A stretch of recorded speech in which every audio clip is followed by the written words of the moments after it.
blog this week is on how you can use technology to change behavior. And it talks about four reasons why technology is really useful. The first is it helps us overcome our limitations. It says that it can overcome our feeble powers of reasoning, self control, motivation, and self awareness, which usually makes changing behaviors very difficult. Secondly, it says that we usually have the initiative to start changing our behavior, but we don't really carry through with it.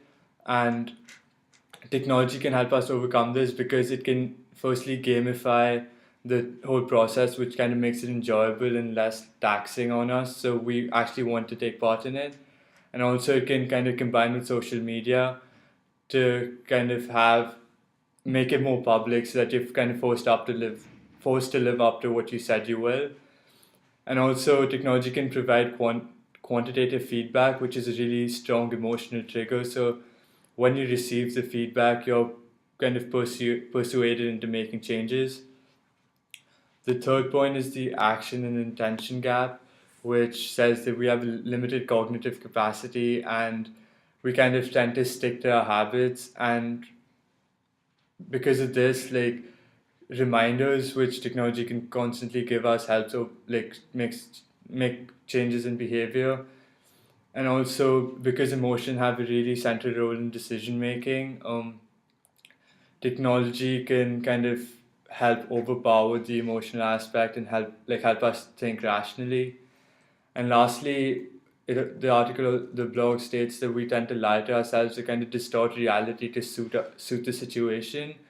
And by constantly tracking it through digital technology, we kind of have the solid evidence and we're forced to make changes rather than kind of have the flexibility to see the situation as we wish. Okay, and our article is more of like a specific kind of example of how they use technologies for behavior. So it talks about using web based technologies to change behavior when it comes to asthma management. And the targeted population for the article was African American high school students in urban areas. And basically, what it is, it's a web based asthma management program that uses what they call tailoring to alter behavior when it comes to asthma management. And tailoring is basically just like they're tailoring it to individuals. So, like, it's individualized health messages based on like the user's beliefs and attitudes and like personal barriers to change. So, since it's individualized, it's not just like a generic program that's giving off like information about asthma management. It's relevant to your cultural, social, and like psychological factors. And then basically the program itself focuses on three behaviors when it comes to asthma management, like your medication use, making your rescue inhaler available, and then smoking reduction. And the methods basically, a study was carried out in Detroit in 6 high schools. And what they did, they had like a control group that just looked at like generic websites for asthma management, and then a treatment group that was actually looking at this particular tailoring program. And they both did 12 months through the program, and they found that like students who actually went through the web-based program, they had fewer symptoms, they missed less school, they were hospitalized less, and they were more likely to obtain like this certain medication. So it's just so that overall the behaviors like were better because of the program, and then it was just effective in improving the outcomes, and it was economically feasible. Like, it wasn't that expensive, and there was just more involvement than like the regular programs out there. So yeah.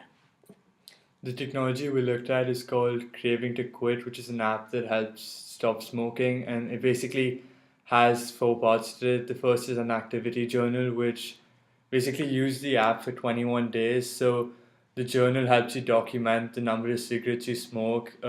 Like you can make notes on it and just walks you through the entire process.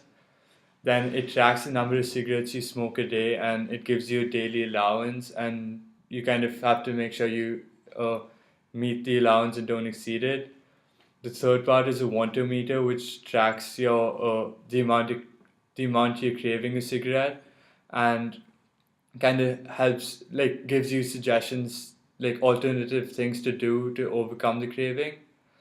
And the last is a check-in where you basically check into the app and say how long it's been since you last smoked a cigarette, which helps with the rest of the process. Yay.